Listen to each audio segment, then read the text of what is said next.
Question number 14 का last था।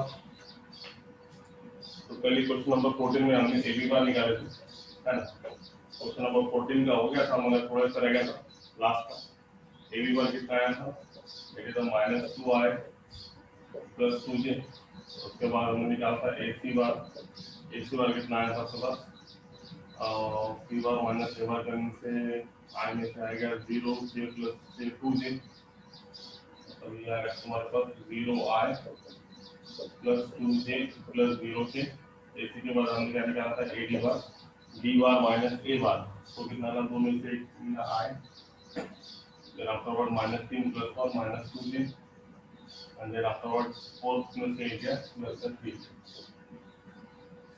ठीक है, कल यहाँ पे निकाले जाते हैं 4 पॉइंट्स, तो है ना। 4 पॉइंट्स होते, पहला अपन कितने वेक्टर के लिए, 3 vectors A D bar, A C bar and A D बार।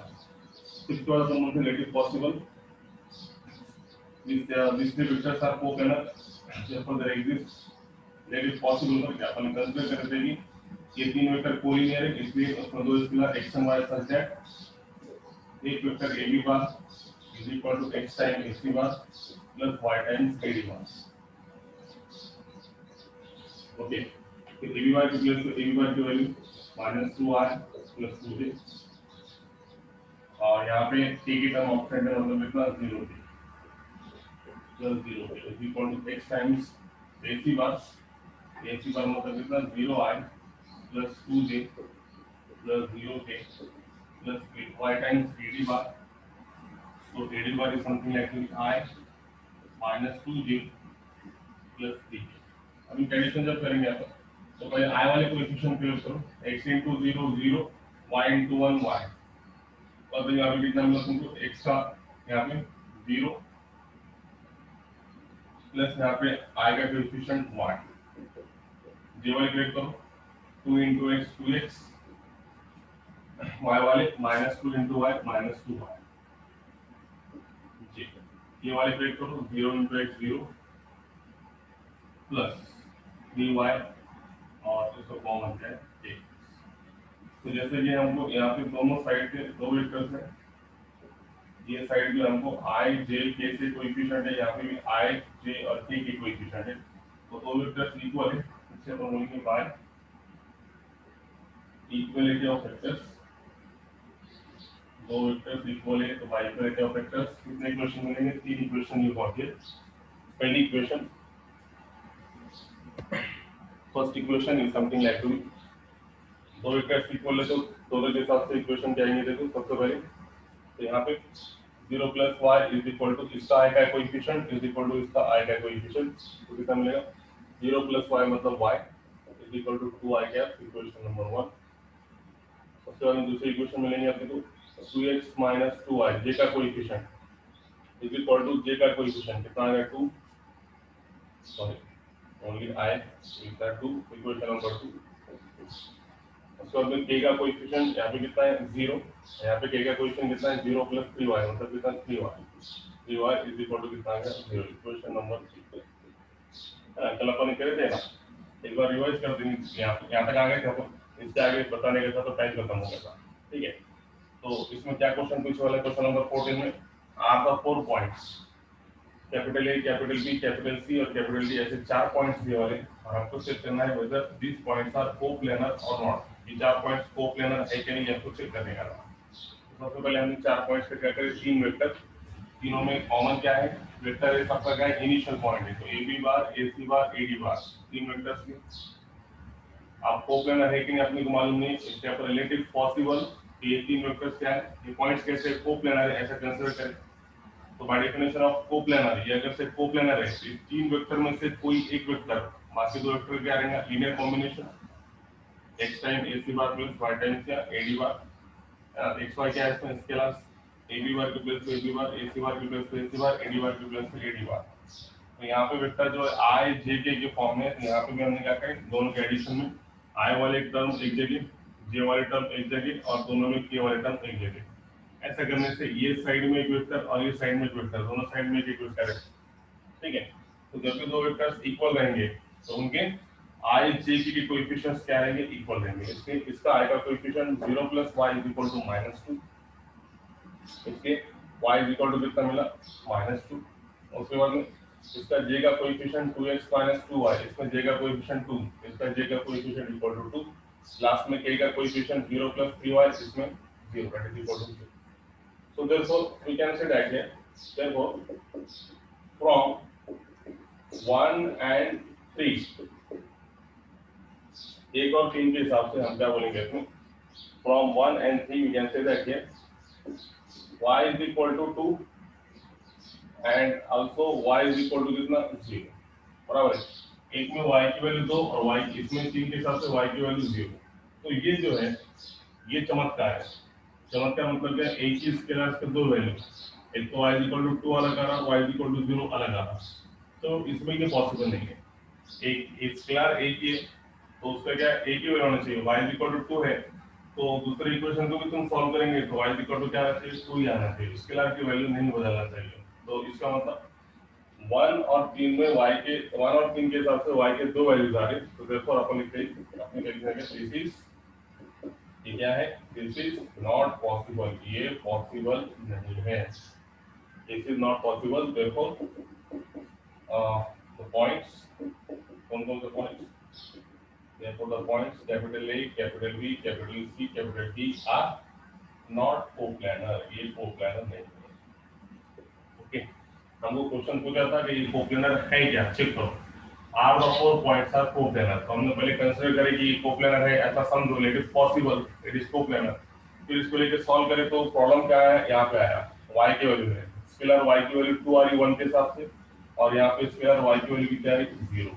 तो एक ही स्केलर के दो वैल्यू ऐसा पॉसिबल नहीं है, तो अपने वही लिखे फ्रॉम 1 and 3, एक तो y इक्वल टू 2 भी आ रहा और y इक्वल टू 0 भी आ रहा, जो कि पॉसिबल नहीं है, this is not possible, so therefore the points A B C D are not coplanar points. Okay, आया कल का समझ में, फिर पूरा हो गया था, सिर्फ थोड़े लास्ट का 2 लाइन बाकी थे, ठीक है, क्लियर है। चलो फिर आगे last question of this exercise, बोलो आ गया क्या, यस कैन यू नो,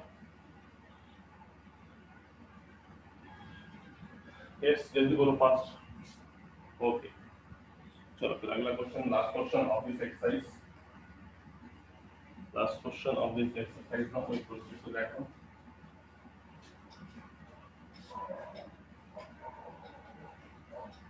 देखो लास्ट क्वेश्चन क्या बताओ, लास्ट क्वेश्चन में question number 15, express as a linear combination of the vectors, ये तीन वेक्टर का मतलब ये ऊपर जो एक वेक्टर दी वाला है, सबके पास टेक्स्ट बुक तो अवेलेबल है I think so. Question number 15 क्या पूछ रहा हूँ, express -i -3j plus 4k as the linear combination of the vectors, as the linear combination of vectors,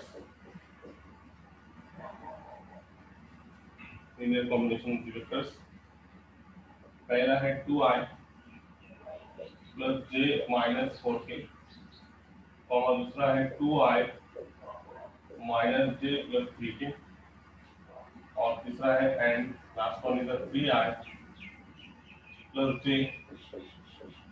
minus 2k। तो ये लास्ट क्वेश्चन है एक्सरसाइज का। तो इसमें क्वेश्चन में क्या पूछ रहा है, क्वेश्चन में ये बोल रहा है कि एक्सप्रेस दिस वेक्टर, कौन सा वेक्टर, ए वेक्टर, ये जो वेक्टर है -i -3j + 4k, ये वेक्टर बाकी के तीन वेक्टर का क्या है, लीनियर कॉम्बिनेशन है। लीनियर कॉम्बिनेशन मतलब क्या कि समझो ये वेक्टर क्या है, दोनों पास समझो ये a bar b bar c बार, ये तीन वेक्टर समझो, तो नाम दीजिए अपन a बार, ये b बार और c बार। तो ये जो तीसरा चौथा वेक्टर जो है, ये तीनों वेक्टर का लीनियर कॉम्बिनेशन में बताने का है। तो समझो चौथा वेक्टर क्या अपने पास p बार, लीनियर कॉम्बिनेशन मतलब वेक्टर मल्टीप्लाई बाय स्केलर, मतलब ऐसा p bar is equal to x a bar plus y b bar plus x c bar, ऐसा बताने का है कि ये जो वेक्टर है, जिस vector p bar is the linear combination of a bar b bar c बार, ये तीन vector a bar b bar c बार का क्या है, लीनियर कॉम्बिनेशन है, मतलब हमको बताना पड़ेगा p bar is equal to x a bar plus y b bar plus x c bar, ऐसा है। तो इसमें जो है अब ये वेक्टर्स दिए हुए हैं, तुमको एक्स वाई जेड की वैल्यू भी निकालना पड़ेगा। इसके लास्ट की वैल्यू निकालने के बाद इसमें फिर से रख देंगे अपन, एक्स की जगह पे एक्स की वैल्यू, वाई की जगह पे वाई की वैल्यू, जेड की जगह पे जेड की वैल्यू। तो ये वेक्टर्स क्या हो जाएगा, ये वेक्टर क्या हो जाएगा, ये तीनों वेक्टर का क्या हो जाएगा, लीनियर कॉम्बिनेशन। आप समझिएगा कैसा बता रहा हूं? यहाँ पे ये जो तीन वेक्टर है, इसको ए बार नाम दो, इसको बी बार, इसको सी बार। अब समझो ये वेक्टर पी बार, तो ये पी बार, ये तीनों वेक्टर का क्या है, लीनियर कॉम्बिनेशन है। तो ये लीनियर कॉम्बिनेशन मतलब ये जनरल फॉर्मेट होगा, X A bar Y B bar plus Z C bar. तो ये क्वेश्चन में सिर्फ फर्क है कि इसमें जो स्केलर है एक्स वाई जेड, ये हमको निकालना पड़ेगा क्रैमर्स रूल से। फिर ये वैल्यूज क्या करेंगे, हम इसमें रख देंगे। तो ये वेक्टर पी बार तीनों वेक्टर का क्या होगा, लीनियर कॉम्बिनेशन। आइडिया बताया जनरल, आप जब जब सॉल्व करेंगे तो और भी क्लियर होगा तुम्हारा, कोई बात नहीं। देखो अभी कैसा बता रहा हूँ तो समझो। सबसे पहले हम वेक्टर्स के नाम दे देंगे, फिर उसके बाद इसको अपन सॉल्व करेंगे। मतलब कैसा, देखो सबसे पहले ये vector A bar 2i plus j minus 4k, vector B bar 2i minus j plus ak, vector C bar 3i plus j minus 2k।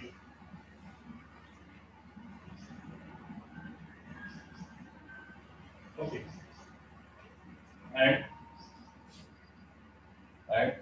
ये जो वेक्टर है इसको पी बार रखना है, P bar is equal to minus i minus 3j plus 4। ठीक है, अब उसके बाद इनके नाम देने के बाद अपन ऐसा कंसीडर करें कि ये वेक्टर इनके क्या है, लीनियर कॉम्बिनेशन में। तो सपोज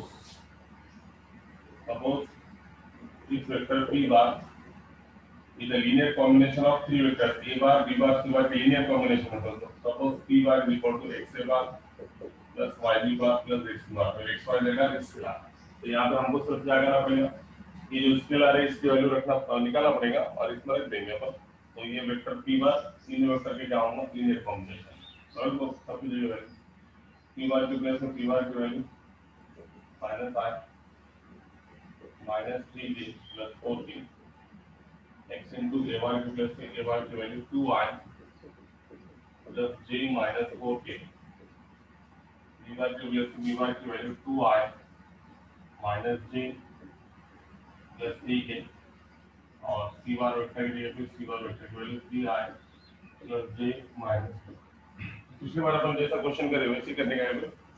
यहाँ पे वेक्टर i j k में है, तो हम भी तीनों में क्या करेंगे, i j k कॉमन निकालेंगे। तो ये दो वेक्टर्स इक्वल होंगे, तो हमको क्या मिलेंगे, तीन इक्वेशन मिलेंगे। फिर तीन इक्वेशन को सॉल्व करके हम x y z की वैल्यू निकालेंगे।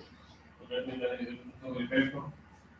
तो इसमें i का कोएफिशिएंट 2x, यहाँ पे 2y, यहाँ पे 3z, कोएफिशिएंट सब हो गया i।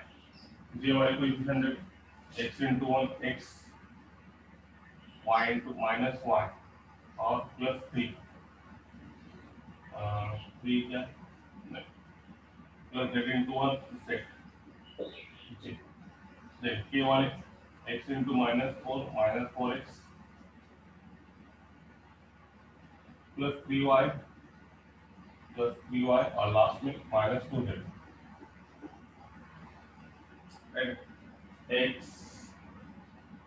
ये वाले को x minus y plus z, right. ये वाले क्या minus 4x plus 3y minus 2z, देखो ठीक है। तो अब ये दोनों वेक्टर इक्वल है, ये वेक्टर इसके इक्वल है, इधर का वेक्टर ये वेक्टर के इक्वल है। तो therefore by equality of vectors, equality of vectors के हिसाब से हम क्या बोलेंगे, इसका i का coefficient 2x plus 2y plus 3z is equal to, इसका i का कोएफिशिएंट कितना है, -1, इसकी इक्वेशन नंबर। यहाँ पे j का coefficient x minus y plus z is equal to -3, equation number 2। इसमें k का कोएफिशिएंट और इसमें कितना आ जाएगा, -4x plus 3y minus 2z is equal to 4 for equation number 4, right. तो अभी तीनों इक्वेशंस आ गए अपन। अभी तीनों इक्वेशन में इंपॉर्टेंट क्या है, ये जो वेरिएबल्स है x y z की वैल्यू निकालने का है और ये p में क्या कर देने का है, रख देने का है। पी में रख देंगे तो ऑटोमेटिकली पी वेक्टर जो है इनका क्या हो जाएगा, लीनियर कॉम्बिनेशन में हो जाएगा।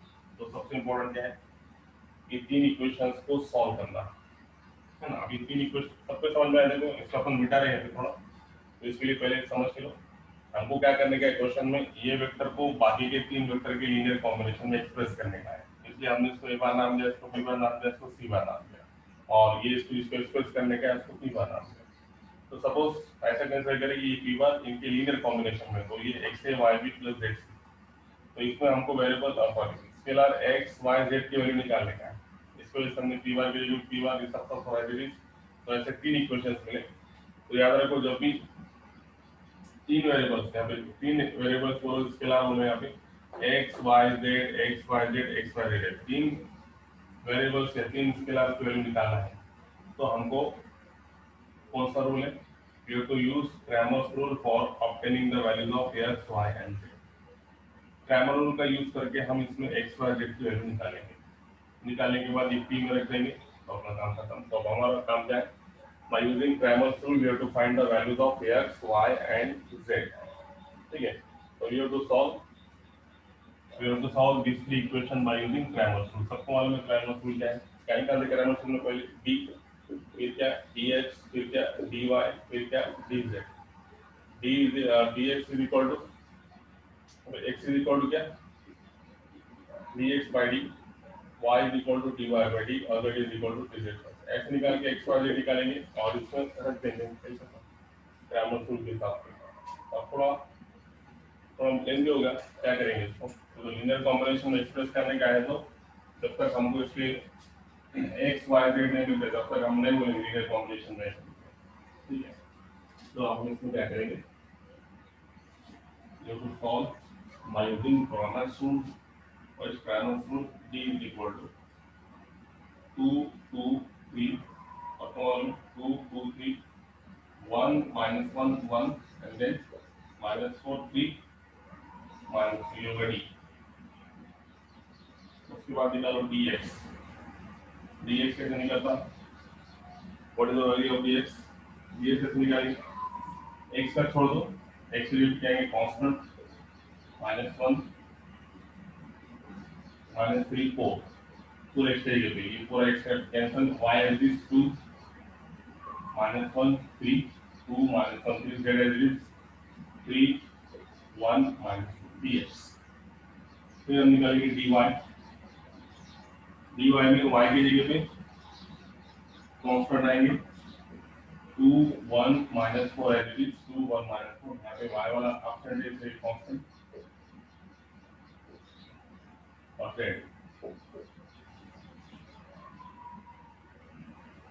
उसके बाद क्या निकालेंगे dz, राइट। तो dz की जगह क्या होगा, dz कांस्टेंट कितना है -1 -3 -4 +4, ठीक है। पहले इतना तो निकालेंगे d, डिटरमिनेंट सबको सॉल्व करने आता डायरेक्ट करेंगे, जरा 2 2 माइनस देखो 1 -1 -2 2 2 -3 -1, सेकंड एलिमेंट -2 -2 + 4 -2 + 4 2 +3 3 -4 -1 कितना है वो, -2 -4 -6, राइट है, -2 -4 -6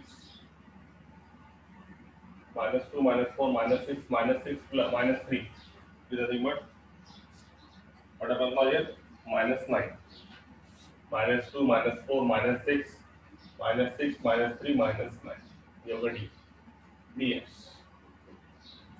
-1 2 -3 -1 -2 तीन दो नीचे 6 में से 4 गया 2 +3 then -9 +4 -1 कितना मिला ये 1 -4 -3 -3 -15 -8, राइट है। चलो आगे, नाउ dy, तो खास बात है dy में 2 कांस्टेंट 6, क्या करेंगे 6 -4 2, ये minus minus become +1 -2 plus 4 -2 plus 4 2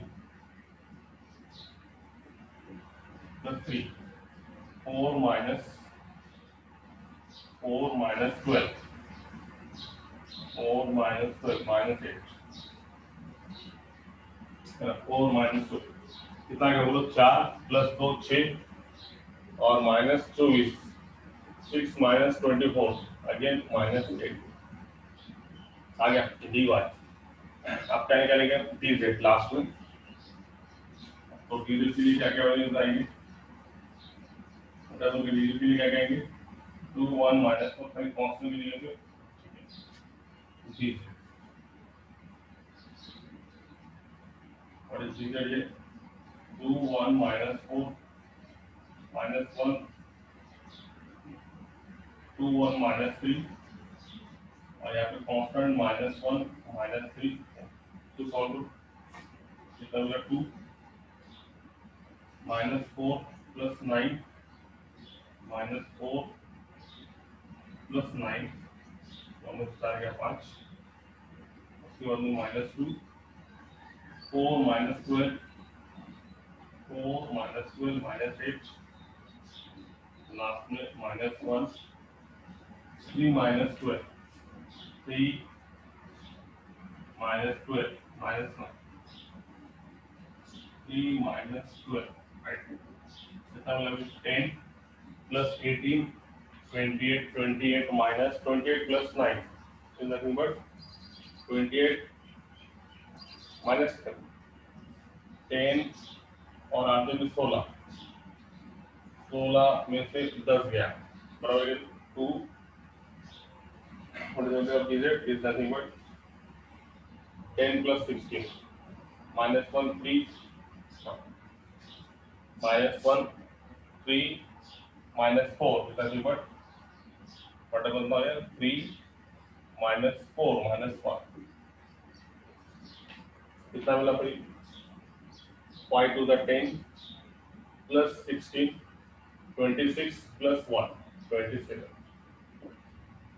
सब मिल गया so what is the value of x therefore x is equal to dx by d dx कितना निकाले तुमने -18 by -9 is equal to y is equal to dy by d dy कितना है -18 by dy कितना है dx कितना है फिर ठीक है राइट दोनों से 2 और z is equal to dz by d dz कितना निकाले 27 by -9 तो कितना है माइनस तो देखो vector p bar is equal to x a bar x कितना निकला 2 2 a बार b बार मतलब कितना y कितना निकला 2 b बार और z कितना निकला -3 तो we can say that we express this vector p bar as a linear combination of vector a bar b bar and c bar और यहाँ पे इसके अलावा क्या है 2 2 minus x बोला है क्या तो सिर्फ इसमें क्या फर्क है जो बाय इक्विवेलेंट ऑफ वेक्टर्स करके अपने को जो तीन इक्वेशंस आ रहे हैं वो तीन इक्वेशंस में तीन वेरिएबल्स है x y z तो जब भी तीन वेरिएबल्स को सॉल्व करने का है तो कौन सा रूल है Cramer's rule d dx dy dz x is equal to dx by dy is equal to dz by d z is equal to dz by d तो ये x y z की वैल्यूज इसमें रख देने का p बार में तो p बार के तीनों वेक्टर से क्या है लीनियर कॉम्बिनेशन तो स्टेप किया आगे जल्दी टेल मी नाउ फर्स्ट आला का लक्षण यस यस और अजून कोणी वेरी गुड वेरी गुड तो ये हो गया एक्सरसाइज 1 है ना एक्सरसाइज 1 पहले चार थ्योरम्स के ऊपर में फिर एक्सरसाइज 5.1 खत्म होगी अब हम 5.2 स्टार्ट करने का है तो उससे पहले हमको थ्योरी देखना पड़ेगा फिर उसके बाद हम 5.2 के एग्जांपल देखेंगे थोड़ा बड़ा चैप्टर है क्वेश्चन भी थोड़े ज्यादा है कोई बात नहीं जब पास करेंगे अपन जरा तो लगे तो लेक्चर्स एक्स्ट्रा लेंगे अपन वेक्टर्स चैप्टर ही थोड़ा बड़ा है पेपर पास में वेक्टर चैप्टर बड़ा है ना उसके बाद फिर चैप्टर से लाइन प्लेन एलपीपी ये बहुत सिंपल है, 8 दिन में चैप्टर खत्म होते हैं। लास्ट के चैप्टर लाइन प्लेन और एलपीपी ये दोनों मिला के 8 दिन में चैप्टर खत्म होते हैं। खाली दो बड़े चैप्टर्स है, एक वेक्टर्स थोड़ा लेंदी है और एक ट्रिग्नोमेट्रिक फंक्शन थोड़ा बड़ा है, इससे वेक्टर से थोड़ा कम है, पेपर फर्स्ट खत्म हो जाना। ठीक है, तो चलो फिर अब क्या स्टार्ट करेंगे अपन। ये स्टेमिना आता क्या स्टार्ट करते हैं, जल्दी करो फिर। एक्सरसाइज 2 स्टार्ट है ना, एक्सरसाइज 1 कंप्लीट है ना, तो इसमें कुछ रहने वाला है। ये स्टेमिना एक्सरसाइज 1 में कुछ है क्या बाकी, एक्सरसाइज 1 कंप्लीट है कि कुछ बाकी है। ये स्टेमिना तो अपन फिर एक्सरसाइज 2 की तरफ जाएंगे। आवाज येते का सगळ्यांना, एक्सरसाइज 1 कंप्लीट आहे का आपली, कारण अपन आगे पुढे क्वेश्चन घेते, अपन आगे पीछे क्वेश्चन देते, उसमें क्या क्वेश्चन रह गया होगा तो बोलो, नहीं तो फिर अपन आगे जाएंगे। यस हो गया क्या फिर, चलो आगे।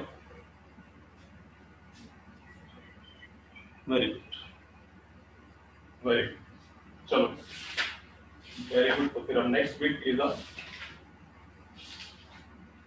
Section formula. सेक्शन फॉर्मूला 10वीला होता मला वाटतं तुम्हाला। Next bit is a section formula.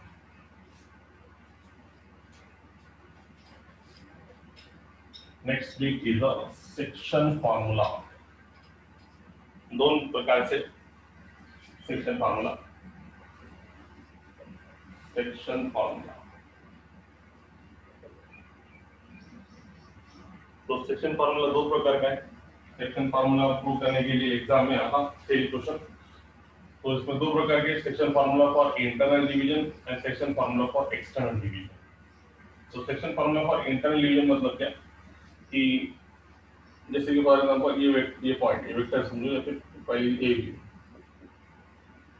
तो ये सेगमेंट ए बी को कोई एक पॉइंट बाहर से पहले अंदर से अगर से डिवाइड कर रहा हूँ, वो पॉइंट यहाँ रह सकता है, यहाँ रह सकता है, यहाँ से कहीं भी समझो यहाँ पे, तो ये अगर से आर जो पॉइंट है ये सेगमेंट ए बी को अंदर से डिवाइड कर रहा हूँ, तो उसका होता है अपन इंटरनली डिवीजन। सेक्शन फॉर्मूला दो है, एक है इंटरनल डिवीजन और एक एक्सटर्नल डिवीजन। तो ये पॉइंट आर अगर से ए बी को अंदर बैठ के समझो, ये रेशो क्या है, यहाँ से लेके यहाँ तक एम और आर से लेके बी तक एम, ये रेशो में अगर से डिवाइड कर रहा हूँ अंदर बैठ के, तो ये क्या हो गया section formula for internal division. तो इसको याद रखना एकदम सिंपल है। पहले फॉर्मूला इसको प्रूफ बनाता हूँ, इसका प्रूफ देखेंगे अपन, मगर जनरल आइडिया देखो करने का क्या है। ए बार और ए बी बार क्या है, ए का स्मॉल ए बार क्या रहता है हमेशा, पोजीशन वेक्टर किससे with respect to origin, B का पोजीशन वेक्टर कितना बी बार, आर का पोजीशन वेक्टर कितना टू स्मॉल आर। तो सिंपली हमको section formula for internal division में क्या बताने का है कि अगर से कोई पॉइंट आर ए बी को अंदर बैठ के m/n ये रेशियो में अगर से डिवाइड कर रहा हूँ, तो सेक्शन फार्मूला क्या होगा, R bar is equal to, उल्टा लेंगे हमेशा, उल्टा मतलब कैसा, ये रेशियो है, पहले इसका मल्टीप्लिकेशन इसके साथ, फिर इसका मल्टीप्लिकेशन इसके साथ, मतलब कैसा M B bar plus N into A bar divided by ratio का सम, मतलब एम प्लस एन। ये हो गया section formula for internal division. इसका प्रूफ देखेंगे अपन आया कैसा, मगर जनरल आइडिया बता रहा तुम्हारे लिए। ठीक है, उसी तरीके से section formula for external division के लिए कैसा कि कोई सेगमेंट ए बी को एक आधा पॉइंट अंदर से नहीं, आप कहां से डिवाइड कर रहा, बाहर से बैठ के डिवाइड कर रहा, दिस वन रेशियो फिर से वही, यहाँ से लेके यहाँ तक एम और यहाँ से लेके यहाँ तक एम, दिस वन ये रेशियो में अगर से डिवाइड कर रहा हूँ पूरा यहाँ से लेके यहाँ तक पूरा एम ए आर एम और ये आर बी एम, ऐसे अगर से रेशियो में डिवाइड कर रहा हूँ बाहर से बैठ के, जैसा ये पॉइंट आर ए बी को कैसे डिवाइड कर रहा है, एम इज टू एन, ये रेशियो में यहाँ से यहाँ तक ए आर कितना है एम और आर बी कितना है। तो इस टाइम पे वही सेम कंसेप्ट, ए का position vector A bar, R का पोजीशन वेक्टर आर बार और बी का पोजीशन वेक्टर बी बार, और ये रेशियो। उससे फर्क क्या करूँ, बाहर से अगर से डिवाइड कर रहा हूँ ये पॉइंट, तो small R bar is equal to same concept M into B bar, उल्टा देंगे अपन M into B bar plus N into A bar divide by ratio का sum n plus. Sorry M minus M B bar minus N A bar divide by M minus, कितने फर्क है दोनों में कि section formula for internal division में दोनों के बीच में प्लस है, तो एक्सटर्नल डिवीजन में दोनों के बीच में क्या है माइनस है। पॉइंट अगर से बाहर से डिवाइड कर रहा हूँ कोई भी सेगमेंट को तो उस टाइम पे माइनस आएगा, और अगर से अंदर से डिवाइड कर रहा हूँ तो क्या आएगा दोनों के बीच में प्लस आएगा। ये इसका जनरल आइडिया, ठीक है। तो इसी फार्मूले से सेक्शन फार्मूले से तुम्हारे और दो फार्मूला निकलता, एक निकलता सेंट्रॉइड फार्मूला, एक क्या निकलता centroid formula, centroid formula for triangle, centroid formula for tetrahedron, और उसके बाद और इसी पे तुम्हारा क्या निकलता mid point formula. Mid point formula देखते ना अपन कि अगर से मिड पॉइंट और इसमें क्या फर्क है देखो, आप समझो ये ए बी है, ये सेगमेंट ए बी का मिड पॉइंट समझो यहाँ पे है, तो मिड पॉइंट का काम क्या करता है, ये दोनों को इक्वल रेशियो में डिवाइड करता है, अंदर ही रहता पॉइंट। मिड पॉइंट का खासबात क्या है, मिड पॉइंट किस पे डिपेंड है, section formula for internal division पे। तो ये सिर्फ दोनों में डिफरेंस क्या है, ये जो आर पॉइंट है, ये पॉइंट ए बी के कहीं भी रह सकता, एकदम बीच में रहना ऐसे नहीं, ये पॉइंट यहाँ रह सकता है, यहाँ रह सकता है, यहाँ रह सकता है, यहाँ रह सकता है, यहाँ रह सकता है, यहाँ रह सकता है, यहाँ रह सकता है, कहीं भी रह सकता। सिर्फ इतना इंपॉर्टेंट है कि ये जो पॉइंट आर है ए बी के इंटरनल पॉइंट है, और वो अंदर बैठ के डिवाइड कर रहा है। और यहाँ पे क्या डिफरेंस है, ये मिड पॉइंट में 100% पॉइंट दोनों के क्या रहेगा, बीच में रहेगा। तो यहाँ पे हमने समझो क्या पॉइंट ले लिया या, तो इसका रेशियो क्या है, इसका बीच में बैठने की वजह से ये भी रेशियो कितना है, ए से लेके एम तक और एम से लेके बी तक कितना, 1:1 रेशियो में डिवाइड करेगा। तो यहाँ पे भी सेक्शन फार्मूला लगेगा, सेक्शन फार्मूला से तो मिड पॉइंट फार्मूला निकाल सकते हैं, ये एम बार और ये कितना बी बार। तो what is the formula here, small M bar is equal to 1 into b bar plus 1 into a bar divided by b bar plus a bar, मतलब इसको तुम लिख सकते systematic a bar plus b bar divided by sorry a bar plus b bar और ratio की addition ना 1 plus 1 a bar plus b bar divided by आया formula mid point formula a bar plus b bar divided by 2 ये होगा mid point formula. तो ये जो actual mid point formula आने वाला है, ये मिड पॉइंट फार्मूला किसके हिसाब से आने वाला है, it is from comes from the section formula for internal division. तो दोनों का कांसेप्ट सेम है, कोई पॉइंट अगर से अंदर से बैठ के डिवाइड कर रहा होगा तो ये सेक्शन फार्मूला है, तो उसी तरीके से यम भले ही इसका मिड पॉइंट है, मगर वो अंदर बैठ के ए बी के अंदर बैठ के इसको सेम रेशियो में डिवाइड करेगा। यहाँ से यहाँ तक की लेंथ अगर से 2 है तो 2, यहाँ से यहाँ तक की लेंथ 2 है तो सेम होगा, तो सेम रेशियो में डिवाइड करेंगे, इसलिए M bar is equal to section फार्मूले के हिसाब से उल्टा क्रॉस कर देता हूं, 1 into b bar plus 1 into a bar divided by 1 plus 1 कौन सा है आगे। अब फिर हम 1 by 1 अभी कंसेप्ट देखेंगे। उसी तरीके से सेंट्रॉइड फार्मूला जो है तुम्हारे को ट्रायंगल का, ये भी कैसे किसके हिसाब से आने वाला है, it also come from the section formula for internal division. तो section formula for internal division पे और दो फार्मूले तुम निकाल सकते हैं, एक है मिड पॉइंट फार्मूला और एक कौन सा formula, centroid formula. Centroid formula मालूम है किसको बोलते हैं, तो डेरिवेशन बाकी है, खाली जनरल बता दो कि कोई एक ट्रायंगल जिसका नाम है ट्रायंगल एबीसी, तो सेंट्रॉइड क्या रहता है एक्चुअली, सेंट्रॉइड मतलब कैसा, ये डी, ये ई और ये एफ। तो अब ये डी क्या है, बीसी का मिड पॉइंट है, ई क्या है, एसी का मिड पॉइंट है, और एफ क्या है, एबी का मिड पॉइंट। तो अब ये वर्टेक्स ए से हम डी को ज्वाइन करेंगे तो ये क्या होगा, मीडियन, ये क्या होगा मीडियन। बी से वर्टेक्स ई को ज्वाइन करेंगे तो ये भी क्या होगा मीडियन, और सी से ये वर्टेक्स एफ को ज्वाइन करेंगे तो ये भी क्या होगा मीडियन। तो तीनों मीडियन का जो पॉइंट ऑफ इंटरसेक्शन है, the point of intersection of all the medians of triangle is nothing but centroid of triangle. तो सेंट्रोइड इज डिनोटेड बाय जी।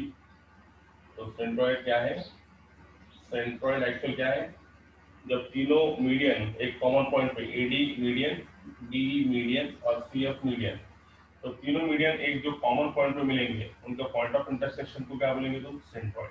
और सेंट्रोइड निकालने का फार्मूला स्मॉल जी बार, जी का कैपिटल जी का position vector small G bar is equal to जो भी vertices है triangle की, इनकी एडिशन डिवाइड बाय 3, मतलब A bar plus B bar plus C bar divide bye